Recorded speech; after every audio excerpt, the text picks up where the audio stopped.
Mon nom est Adriana Blackwood, et je n'aurais jamais imaginé qu'un jour je partagerais une histoire capable de transformer profondément la manière dont les gens perçoivent notre monde et son avenir. À 52 ans, ma vie semblait être celle de tant d'autres. Je vivais dans la banlieue du Minnesota, je travaillais comme conseillère scolaire dans un lycée et j'élevais mes 2 enfants adolescents avec mon mari Marc. Nous allions à l'église de temps en temps, nous disions nos prières avant les repas, et bien que je me considérais comme une personne spirituelle, je n'étais pas particulièrement dévouée. Cependant, rien de tout cela ne pourrait se comparer à ce qui allait se passer après ce jour qui changerait à jamais ma vision de la réalité. Tout a commencé de manière apparemment normale, comme n'importe quel autre jour. Le matin était frais, avec l'arôme doux des fleurs printanières et de l'herbe fraîchement coupée, et je n'ai pas pu m'empêcher de remarquer à quel point le temps était parfait. Je suis sortie de mon bureau à la Riverside High School, et la tranquillité du moment semblait davantage une routine qu'une introduction à un bouleversement qui ébranlerait les fondations de tout ce que je croyais être vrai. C'est ce jour fatidique que j'ai eu une rencontre qui allait changer le cours de ma vie, une rencontre avec la mort, et plus important encore, avec la vérité sur ce qui nous attend. Je venais de terminer une séance de conseil particulièrement gratifiante avec un élève qui traversait de graves difficultés, et je ressentais une légèreté dans le cœur, une sensation de devoir accompli. Si j'avais su ce qui allait se passer, j'aurais peut-être profité de ces derniers moments de normalité avec plus d'attention. L'accident a été soudain, presque surréaliste. J'étais à quelques pâtés de maison de chez moi, me dirigeant vers l'intersection de Maple et de la Quinta, lorsque le feu de circulation est passé au vert. Mes pensées étaient tournées vers le poulet que je devais décongeler pour le dîner, quelque chose de si banal, de si quotidien. C'est alors que tout a changé. Soudain, un camion de livraison est apparu de nulle part. Son conducteur, distrait par un appel téléphonique, a traversé le feu rouge à une vitesse effrayante. Le bruit des pneus qui crissent et l'éclat du métal en mouvement se sont gravés dans mon esprit, comme si le temps, à cet instant, s'était ralenti. J'ai vu le pare-choc du camion se rapprocher de ma porte, et pendant un bref instant, j'ai eu la sensation étrange de savoir ce qui allait se passer. La pensée était claire, ça va faire mal. Et puis, l'impact. Ce fut dévastateur. Le fracas du métal qui se broie et du verre qui se brise a envahi mes sens. Mais, aussitôt après, tout s'est tu. Un silence absolu et étrange, comme si le monde s'était arrêté. Et ce qui s'est passé ensuite, dans cette quiétude, a changé pour toujours ma perception de la réalité. Soudain, je me suis vue flotter au-dessus de la scène de l'accident. J'ai observé presque à distance, comme si j'étais une spectatrice d'un film, mais avec cette sensation particulière d'être, en même temps, l'héroïne. J'ai vu mon corps, inerte sur le siège du conducteur, le sang coulant d'une coupure sur mon front. Les secouristes sont arrivés rapidement, se déplaçant avec précision et urgence. Leur visage était concentré, marqué par une expression de totale concentration tandis qu'ils me sortaient soigneusement des débris. Je n'avais plus de pouls. J'étais là, mais je n'étais déjà plus là. Le chaos de la scène était encore vif, et pendant que les paramédics continuaient leur travail, l'un d'eux cria et commença les compressions thoraciques. Je les observais, indifférente au fait que mon corps ne répondait déjà plus. Ils allongèrent mon corps sur l'asphalte chaud, et le soleil de l'après-midi projetait des ombres longues et déformées sur la scène. Une foule de curieux s'était formée, avec des regards d'horreur mêlés à cette curiosité morbide qui surgit lorsqu'une tragédie se produit à proximité. Au milieu d'eux, je reconnus Madame Henderson, la dame du supermarché, la main pressée contre sa bouche, paralysée par le choc. La vision de ces gens tentant de sauver ma vie, dans leurs gestes rapides et déterminés, devenait de plus en plus désespérée. Puis, le choc du défibrillateur fit arquer mon corps vers le haut, mais mon cœur demeura immobile, dans un silence absolu. Le temps semblait s'étirer, perdre son sens, tandis que j'observais tout à distance. Chaque mouvement des secouristes, chaque geste frénétique dans leur tentative de réanimer mon corps, semblait traîner et, en même temps, s'accélérer. Mais alors, quelque chose d'encore plus étrange se produisit, la scène de l'accident commença à disparaître, se dissipant lentement, comme l'image d'une télévision perdant son signal. C'était comme si tout autour de moi s'effaçait, et que j'étais attiré vers une lumière intense, mais en même temps douce, qui semblait venir de partout et de nulle part. C'était différent de tout ce que j'avais ressenti ou vu auparavant. Ce n'était ni aveuglant ni douloureux, mais une radiance vibrante, pleine d'une énergie pure et infinie d'amour et d'intelligence. Cette lumière semblait m'envelopper, me remplir d'une paix si profonde que toutes mes préoccupations, peurs et doutes terrestres se dissipèrent simplement. Je me sentais flotter vers quelque chose de grandiose et d'indescriptible. C'est alors que je pris conscience d'une présence, une présence que je savais déjà n'être pas celle d'un être quelconque, mais de quelque chose de bien plus grand.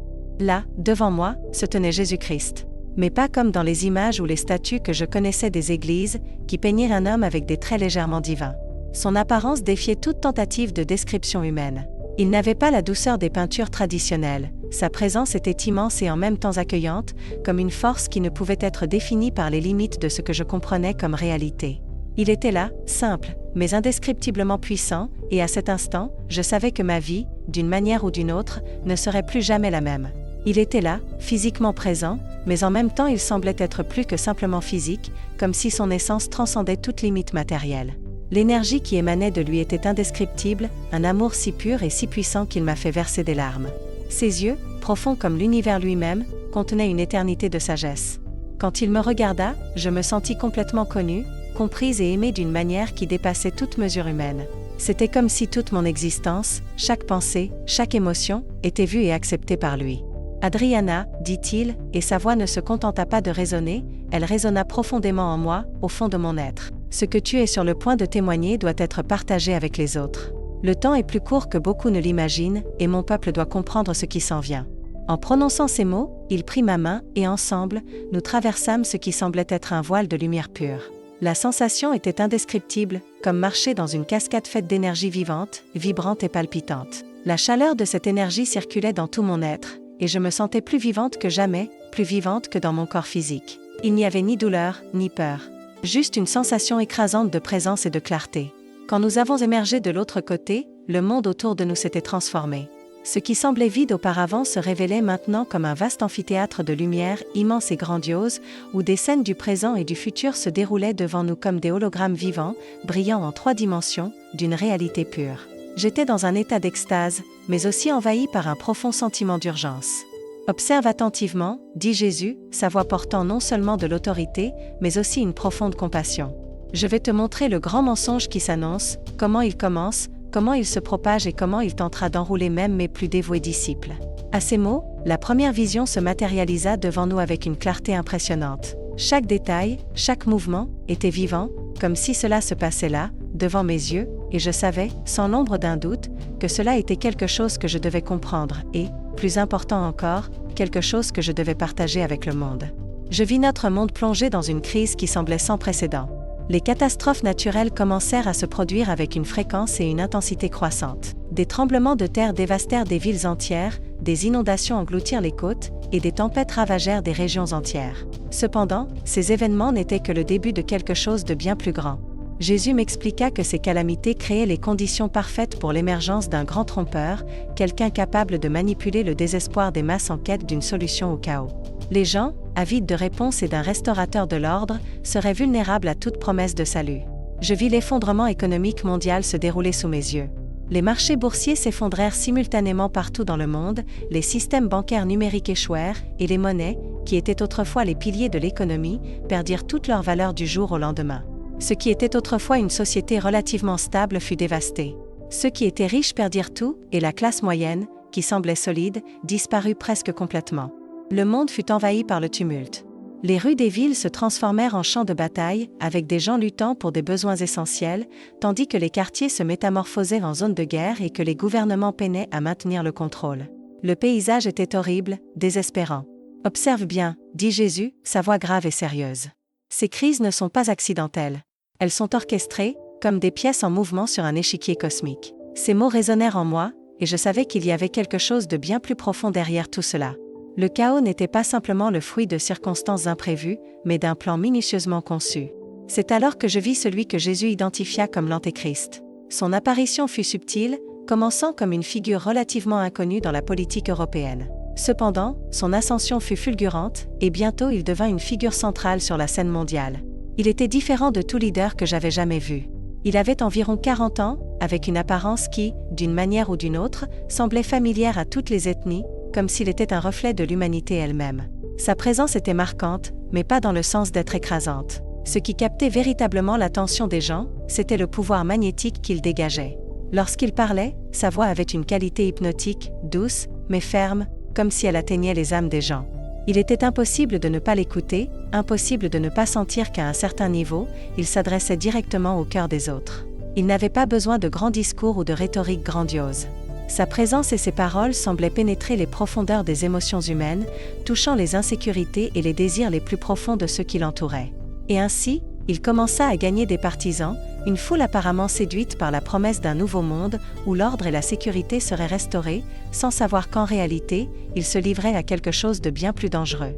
Je l'observais alors qu'il se dirigeait vers les Nations Unies, au sommet de la crise mondiale. Ces mots étaient soigneusement choisis, entrelaçant des thèmes d'unité, de paix et du potentiel humain d'une manière qui touchait profondément tous ceux qui l'écoutaient, indépendamment de leur origine ou de leur croyance. « Faites attention, dit Jésus, d'une voix grave qui résonnait dans mon esprit. Observez comment il parle de vérité partielle, mais déformée, juste assez pour détourner les gens de moi. » Le discours de cet homme semblait unifier le monde, mais en même temps, il manipulait la perception des masses avec subtilité. Je fus fasciné et horrifié de réaliser comment il parlait de spiritualité de manière à embrasser toutes les religions, tout en s'attaquant simultanément aux croyances fondamentales de chacune d'elles. Il citait la Bible, le Coran, le Bhagavad Gita et d'autres textes sacrés, mais toujours avec de petites réinterprétations qui déformaient le sens originel de ces écritures. Il parlait du Christ, mais pas comme le seul chemin vers le salut. Il mentionnait Dieu, mais pas comme un père aimant, plutôt comme une force impersonnelle, distante et sans engagement personnel envers l'humanité. « Observe bien, répéta Jésus, me mettant en garde contre le grand mensonge qui se tissait. Ce leader ne réécrivait pas simplement la religion, il préparait le terrain pour quelque chose de bien plus profond et dangereux. La vision se transforma devant mes yeux, et je vois comment il commence à mettre en œuvre ce qu'il appelait, Initiative Harmonie Globale. Le projet semblait grandiose, un plan qui offrait des solutions pratiques aux problèmes les plus urgents du monde. Il introduisit de nouvelles technologies qui, à première vue, semblaient miraculeuses, des systèmes capables de purifier l'eau instantanément, des technologies agricoles produisant des aliments dans n'importe quel climat, et des sources d'énergie défiant les lois mêmes de la physique. Ce étaient des innovations qui, en théorie, pouvaient résoudre des problèmes avec lesquels l'humanité luttait depuis des millénaires. Le peuple, désespéré par la recherche d'une solution, voyait ces guérisons comme un miracle de la science. Jésus m'expliqua alors que ces technologies seraient l'une des armes les plus puissantes de l'Antéchrist pour tromper les masses. Elles sembleraient résoudre des problèmes complexes comme la pénurie d'eau, la faim et la crise énergétique, créant une illusion d'un avenir prospère et parfait. Mais, en réalité, elles seraient utilisées pour consolider le pouvoir et manipuler l'humanité. Les gens croiraient qu'ils résolvaient véritablement les dilemmes auxquels l'humanité était confrontée depuis des millénaires, sans se rendre compte qu'en arrière-plan de ces solutions se cachait un agenda secret, un piège qui les éloignait de plus en plus de la véritable espérance et du salut. C'est ainsi que l'Antéchrist commença à conquérir les cœurs et les esprits, avec des promesses de paix et de prospérité déguisées en miracles technologiques. Le peuple, aveuglé par la nécessité et le désespoir, se livrait de plus en plus à l'illusion, croyant qu'il était la réponse à tous leurs problèmes, sans percevoir qu'il était manipulé par quelque chose de bien plus sombre. Je regardais, avec une inquiétude grandissante, tandis qu'il révélait un nouveau système économique qui promettait d'éliminer la pauvreté et d'assurer une distribution équitable des ressources.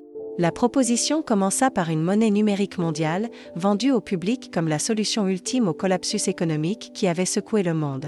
Le système était brillant dans sa conception, il éliminait la corruption, prévenait le vol et assurait une totale transparence dans toutes les transactions. À première vue, cela semblait une révolution, une chance de recommencer, une opportunité de reconstruire ce qui avait été perdu. Mais alors, Jésus me montra le but plus sombre derrière toutes ces innovations. La monnaie numérique, initialement perçue comme un moyen de démocratiser l'accès aux ressources, est devenue un outil de contrôle absolu. Chaque transaction, chaque achat, chaque décision financière était suivie et surveillée. Il n'y avait plus de vie privée dans les choix de consommation. Les habitudes des gens étaient désormais directement liées à leur score de crédit social, un score prenant en compte non seulement leurs dépenses, mais aussi leur comportement, leurs relations et même leurs pensées exprimées sur les réseaux sociaux. Observe comment le contrôle devient de plus en plus strict, dit Jésus, sa voix portant une profonde tristesse. Il me guida à travers l'évolution du système au fil du temps. Ce qui avait commencé comme une commodité, identification numérique, paiement sans numéraire, sécurité biométrique, s'était transformé en un réseau complexe de surveillance et de contrôle. Chaque aspect de la vie des gens était désormais surveillé, de leurs achats à leurs déplacements, leurs paroles et même leurs émotions. Ce qui semblait être une amélioration de la qualité de vie se transforma rapidement en une prison invisible. Je vis comment les gens, au début, acceptèrent ces changements de bon gré, même avec enthousiasme. Qui ne voudrait pas d'un accès instantané aux dossiers médicaux, de voyager sans interruption ou de bénéficier d'une sécurité renforcée? C'était le rêve d'un avenir parfait. Mais à un moment donné, je perçus un changement subtil. Le leader commença à mettre en œuvre ce qu'il appela les « protocoles d'harmonie sociale ». Ces protocoles semblaient inoffensifs au début, mais bientôt ils se transformèrent en une forme de censure et de contrôle social. Ceux qui osaient critiquer le système découvrirent, de manière alarmante, que leur accès à des services essentiels était mystérieusement restreint. Ceux qui remettaient en question les récits officiels sur les événements mondiaux ou exprimaient des opinions divergentes sur les réseaux sociaux commencèrent à réaliser que leur score de crédit social chutait, ce qui limitait leur capacité à voyager, acheter ou même accéder à des services de base. C'était une forme de punition silencieuse, une pression constante pour s'aligner sur la vision officielle, sous la menace d'exclusion. Jésus, d'un ton grave, me prévint, regarde comment il n'a plus besoin d'utiliser la force évidente. Le système lui-même devient le bourreau. Il n'était plus nécessaire d'utiliser la force militaire ou la répression explicite. Le système, en lui-même, se chargeait de garantir que les gens restent en ligne, contrôlés par leur propre score social, par leur propre choix. La technologie qui avait commencé comme une promesse de commodité était devenue l'outil d'un contrôle totalitaire et invisible, un cercle vicieux qui emprisonnait les esprits et les cœurs de tous. Je regardais avec horreur tandis que des systèmes d'intelligence artificielle avancés étaient déployés pour surveiller chaque aspect de la vie des gens. La technologie était désormais capable d'analyser non seulement les expressions faciales et le ton de la voix, mais aussi les activités en ligne, créant des profils détaillés de chaque individu. Elle était capable de prévoir qui pourrait résister à la nouvel ordre, avant même que ces personnes ne s'en rendent compte. Ceux identifiés comme des « perturbateurs » potentiels étaient isolés et marginalisés. Leurs amis et familles s'éloignaient progressivement, de peur que leur propre score de crédit social ne soit affecté par la simple association avec ces dissidents. Pendant ce temps, le leader, de plus en plus puissant, commença à réaliser des miracles impressionnants. Grâce à une combinaison de technologies holographiques avancées et de pouvoirs surnaturels, il semblait accomplir des exploits impossibles. Je le vis, apparemment, guérir des maladies terminales, contrôler les phénomènes climatiques d'un geste, et même ressusciter les morts. Ces événements furent diffusés à l'échelle mondiale et observés par des millions de personnes à travers le monde. C'était comme s'il était le sauveur même que l'humanité attendait, et les signes et prodiges qu'il réalisait étaient si convaincants que beaucoup, même ceux qui connaissaient les Écritures, furent facilement trompés.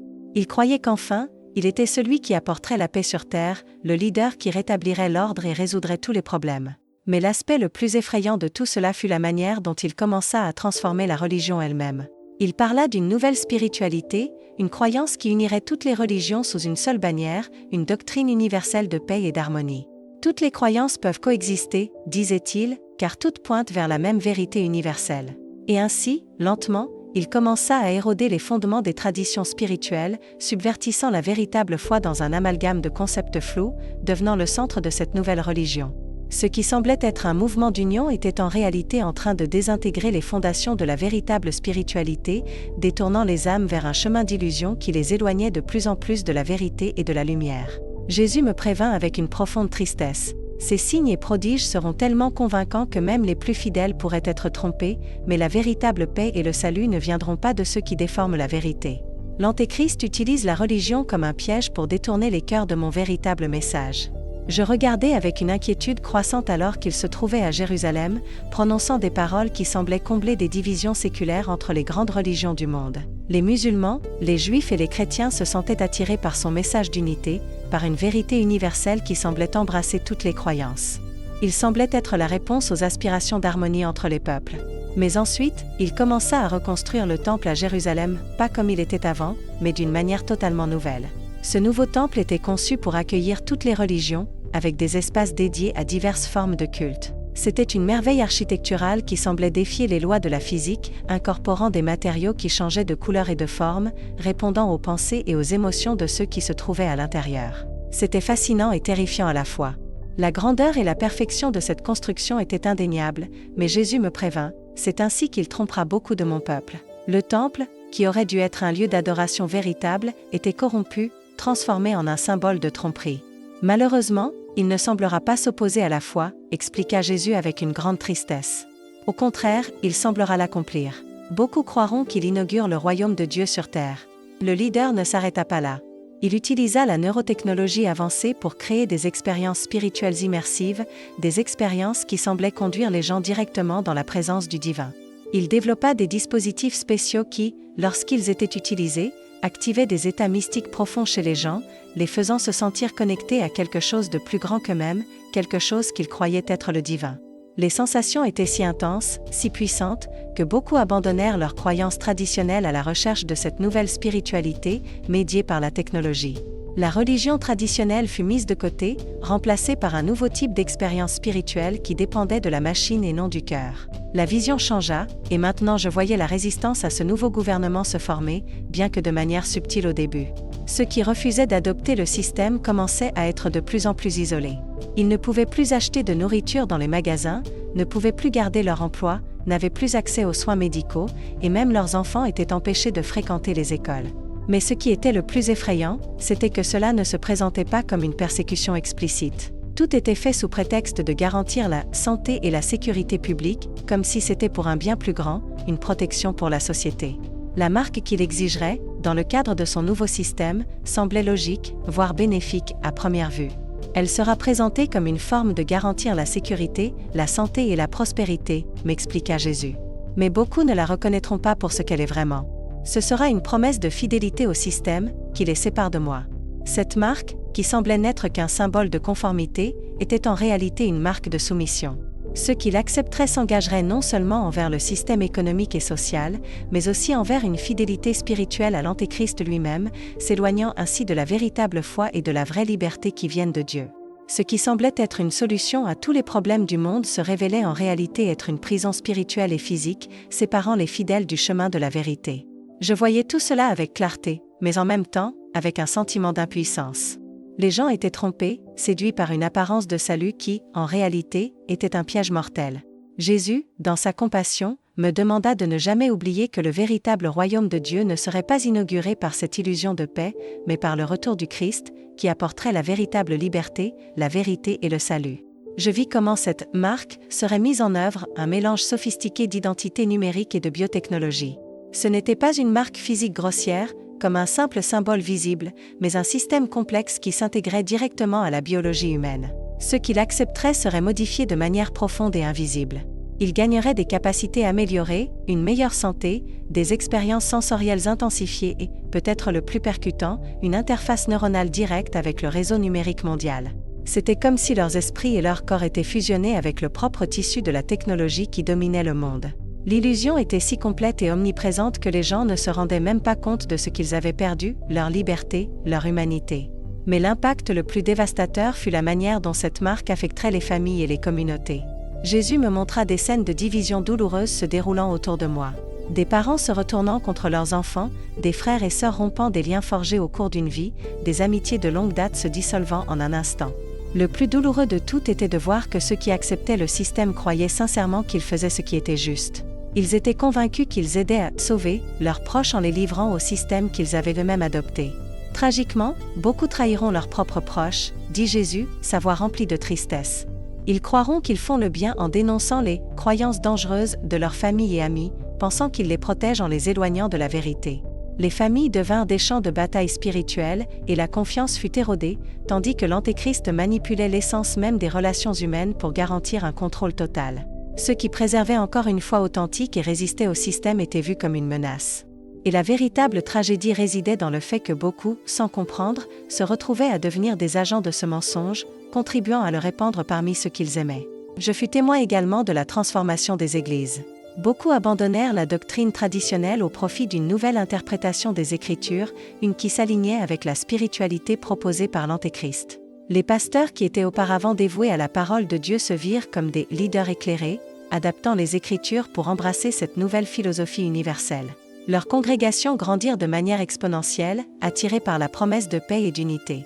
Pendant ce temps, ceux qui résistèrent et maintinrent la véritable foi furent étiquetés comme des extrémistes, des fondamentalistes, ou même des groupes de haine isolés de la société.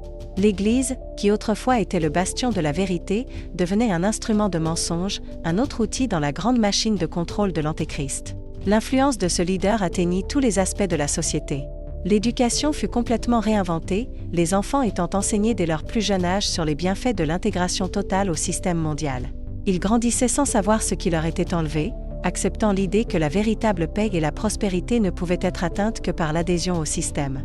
L'histoire fut réécrite, non pas par des mensonges évidents, mais par des réinterprétations subtiles qui peignaient toutes les affirmations de vérité exclusives comme étant les sources des problèmes de l'humanité. Observe comment il utilise la paix comme une arme, me dit Jésus, dirigeant mon attention vers les événements internationaux qui se déroulaient devant moi. Le leader se présentait comme le grand pacificateur, médiant les conflits, unifiant les pays sous une bannière commune de sécurité et de prospérité. Mais derrière cette façade de paix, il forgeait des alliances visant à contrôler les cœurs et les esprits de tous. La paix qu'il offrait n'était pas véritable, c'était une paix fondée sur la soumission et le silence de ceux qui résistaient. Je compris alors comment l'Antéchrist manipulait le mot « paix ». Il utilisait le désir naturel des gens pour l'harmonie et la sécurité comme un moyen de les tromper, offrant une paix superficielle qui reposait sur l'obéissance et la conformité. Et ce faisant, il transformait la notion même de liberté en une illusion, un mensonge qui emprisonnait ceux qui croyaient qu'ils trouvaient véritablement le salut. Jésus me prévint avec une profonde tristesse, « La véritable paix viendra avec mon retour, lorsque tous les mensonges seront exposés et que la justice de Dieu sera rétablie. » Ce qu'il offre est une paix qui sépare les âmes de moi, les éloignant de la véritable liberté. Je vis le leader négocier des accords de paix qui, à première vue, semblaient impossibles. Il entra dans des régions de conflit qui n'avaient connu que la guerre pendant des générations et sembla, de manière miraculeuse, résoudre des problèmes apparemment insolubles. Le conflit israélo-palestinien fut résolu par une proposition qui semblait satisfaire les deux camps. Les armes nucléaires furent démantelées dans le monde entier sous sa supervision. Il organisa les forces militaires dans une structure mondiale de maintien de la paix, sous son contrôle direct, comme s'il était le sauveur de l'humanité. Le monde célébra d'abord son leadership et sa vision d'unité. Mais alors, Jésus me montra ce qui se passait sous la surface. La paix qu'il offrait n'était pas la véritable paix. Elle était imposée de manière insidieuse, à travers la surveillance et le contrôle total. Toutes les pensées, paroles et actions des gens étaient surveillées. Chaque mot prononcé, chaque mouvement enregistré. Ceux qui maintenaient des croyances comme les revendications exclusives du christianisme ou tout autre système de foi qui ne s'alignait pas avec le nouvel idéal global étaient considérés comme une menace potentielle pour la soi-disant harmonie globale. C'est ainsi que la persécution commença. Ce ne sera pas par le silence total de la liberté, m'expliqua Jésus, mais par l'élimination silencieuse de ceux qui s'accrochent à la vérité. Ils seront isolés, marginalisés, rejetés comme des pierres hors du chemin. Ce qui avait commencé comme une promesse de paix s'était transformé en un réseau de contrôle si immense et trompeur que lui résister semblait impossible. Le système économique basé sur la monnaie numérique fut imposé de telle manière qu'il n'y avait plus d'alternative. Toutes les autres formes d'échange disparurent. La surveillance était omniprésente, dans les maisons, dans les rues, dans chaque espace de la vie quotidienne. Les systèmes d'intelligence artificielle surveillaient même les conversations les plus privées, capturant les comportements, les opinions et même les sentiments des gens. La pression sociale était écrasante. Ceux qui refusaient de se conformer étaient complètement isolés de la société. Ils ne pouvaient plus acheter de nourriture, ne pouvaient plus se déplacer librement et étaient traités comme des parias. Mais au milieu de cette obscurité croissante, Jésus me montra quelque chose de beau. De petites communautés de véritables croyants, qui avaient conservé leur foi malgré tout, commencèrent à émerger. Ces groupes, en secret, partageaient des ressources, se soutenaient mutuellement et s'encourageaient les uns les autres. Bien qu'ils subissent une persécution implacable, leur foi ne faisait que croître, devenant plus forte, plus profonde. « Ceux-ci sont mes fidèles, dit Jésus, avec une immense tendresse dans sa voix. Ils reconnaissent la tromperie parce qu'ils me connaissent vraiment. Leur force ne vient pas d'eux-mêmes, mais de mon esprit en eux. Ils connaissent la vérité et demeurent fermes. Je vis comment ces petits groupes de croyants devenaient des phares de lumière, même dans un monde dominé par l'obscurité et le mensonge. Ils gardèrent la vérité vivante, même lorsque le monde autour d'eux semblait céder à l'illusion. Mais Jésus me montra quelque chose d'encore plus effrayant. Il révéla comment la véritable nature du leader, l'Antéchrist, serait enfin exposée après la consolidation de son pouvoir. Après avoir éliminé toute opposition sérieuse et garanti que tous seraient alignés avec son système, son message de tolérance et d'unité céderait la place à quelque chose de plus sombre. Il commencerait à exiger une adoration absolue, non seulement une obéissance à ses politiques, mais une loyauté inconditionnelle, une dévotion totale. Ceux qui accepteraient sa marque et se soumettraient à son système ne seraient plus libres. Ils seraient prisonniers, non seulement physiquement, mais aussi mentalement et spirituellement. Leurs esprits et leurs corps seraient contrôlés par la technologie qu'ils avaient volontairement embrassée. Maintenant est le temps de se préparer, dit Jésus avec une urgence douloureuse dans sa voix. L'heure de se fortifier dans la vérité est maintenant. Car la tribulation qui vient sera intense, et seuls ceux qui sont fermement enracinés en moi pourront résister. Je sentis le poids de ces paroles dans mon cœur. Le moment de la préparation n'était plus une option, mais une nécessité urgente. Le système de tromperie approchait, et ceux qui ne seraient pas vigilants risquaient d'être facilement séduits, comme tant d'autres générations avant nous. La seule façon de faire face à cette obscurité croissante serait avec la lumière de la vérité du Christ, qui demeure inébranlable, même devant la plus grande des tentatives de contrôle et de manipulation. Le temps de la préparation est maintenant. Le moment de choisir le chemin de la véritable liberté et de la foi n'a jamais été aussi crucial. Avec une urgence évidente, Jésus me dit, quand l'illusion sera pleinement mise en place, il sera presque impossible de résister, à moins qu'il n'y ait une foi absolue en moi. Il me montra que la véritable préparation ne viendrait pas de l'accumulation de biens matériels ou de la construction de refuges, mais du renforcement d'une relation inébranlable avec lui. Ceux qui connaissent véritablement sa voix, qui ont sa parole gravée dans leur cœur et qui ont appris à faire pleinement confiance à son esprit, seront ceux qui, au moment de l'illusion, auront la capacité de la reconnaître. À mesure que mon temps avec Jésus touchait à sa fin, il me conduisit à une série finale de visions, des aperçus d'espoir surgissant au milieu d'une obscurité croissante. Je vis de petits groupes de croyants se réunir dans des foyers, avec leurs lumières intérieures plus intenses que jamais, même face à la persécution. Leur paix transcendante semblait défier toute logique, demeurant ferme même lorsque le monde autour d'eux se brisait dans un chaos soigneusement orchestré. Ces scènes sont importantes pour que tu t'en souviennes, dit Jésus, sa voix pleine d'autorité, mais aussi d'une tendresse réconfortante. La victoire est déjà garantie. Bien que la bataille soit intense, ceux qui resteront fidèles à moi découvriront des forces qu'ils n'imaginaient même pas avoir. Il me regarda profondément, ses yeux pénétrant mon âme, et me dit sérieusement, « Adriana, tu dois partager ce que tu as vu. Dis-leur que l'illusion sera subtile, déguisée en promesse de paix, de prospérité et d'unité. La technologie sera utilisée pour créer une fausse impression de miracle. Beaucoup croiront qu'ils sont témoins de la main de Dieu, alors qu'en réalité, ils se tiendront devant des illusions soigneusement élaborées. » Impressionné par la responsabilité de ces paroles, je lui demandai, « Comment les gens sauront-ils discerner la vérité au milieu de tout cela ?» Jésus répondit avec douceur, mais avec une fermeté qui me toucha profondément, « Certains ne reconnaîtront pas, mais ceux dont les cœurs seront préparés sauront. Ils comprendront que ce que tu as vu est en parfaite harmonie avec ce qui est écrit dans ma parole. L'avertissement que tu portes peut sauver beaucoup de l'illusion qui s'annonce. » Il me montra alors quelques signes spécifiques qui seraient évidents dans l'avenir.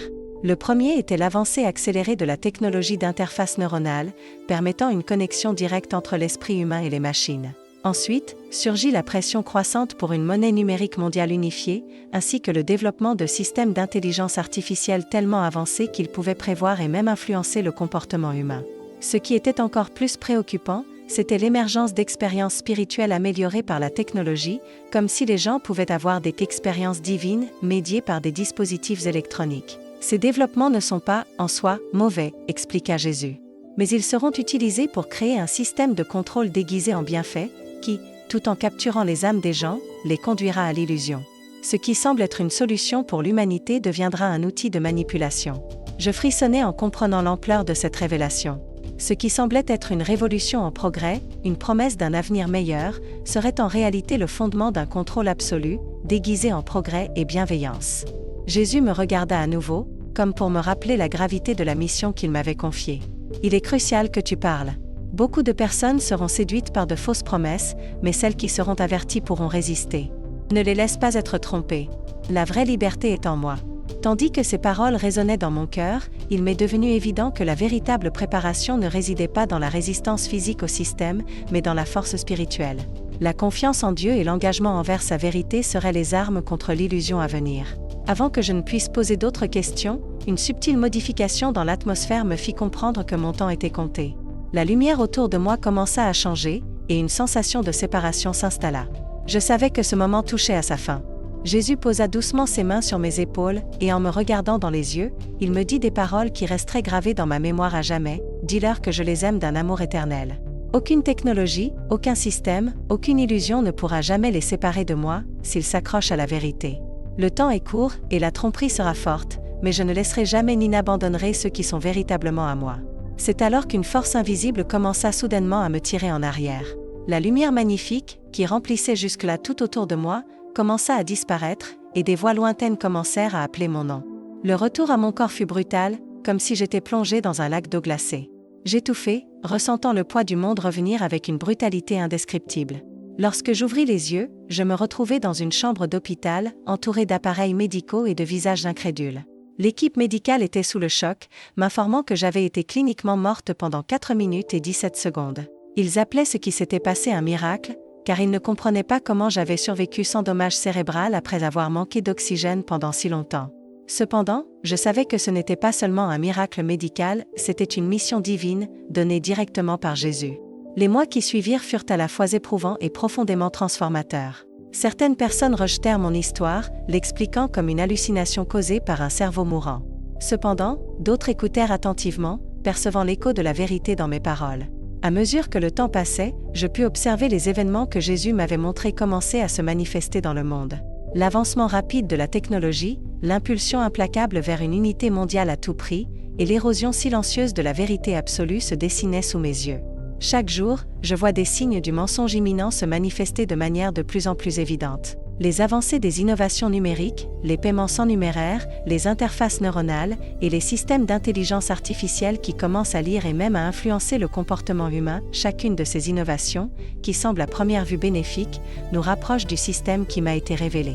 Cependant, au milieu de tout cela, je vois aussi de l'espoir. De petits groupes de personnes, réunis dans des conversations discrètes, commencent à se réveiller. Je partage mon histoire avec eux et je perçois la lueur de compréhension dans les yeux de beaucoup. Ils commencent à reconnaître les signes et à comprendre que, pour faire face à ce qui s'en vient, la seule manière sûre de se préparer est de bâtir une foi solide, non pas fondée sur des informations superficielles, mais sur la connaissance personnelle de Jésus-Christ. Mon expérience a transformé toute ma vie. La foi n'est plus quelque chose de secondaire, quelque chose que je pratiquais de temps en temps. Désormais, elle est au centre de mon existence, au cœur de tout ce que je fais.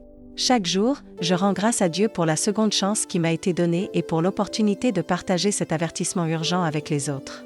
Ma prière est que ceux qui liront ce message le prennent au sérieux et se rapprochent de Jésus tant qu'il est encore temps. Pour ceux qui doutent de mon histoire, je ne peux que dire, observez et priez. Soyez attentifs aux signes. Jésus m'a révélé que l'illusion approche, mais il m'a aussi révélé la vérité qui nous apportera notre dernier espoir et notre victoire. Le temps de rester indécis est révolu. Le choix qui se pose devant nous est clair. Soit nous construirons nos vies sur la vérité immuable de Jésus-Christ, soit nous serons emportés par le mensonge qui vient. Et ce choix déterminera non seulement notre destin terrestre, mais aussi notre destin éternel. Le temps est maintenant. La vérité est devant nous, et la façon dont nous y répondrons fera toute la différence.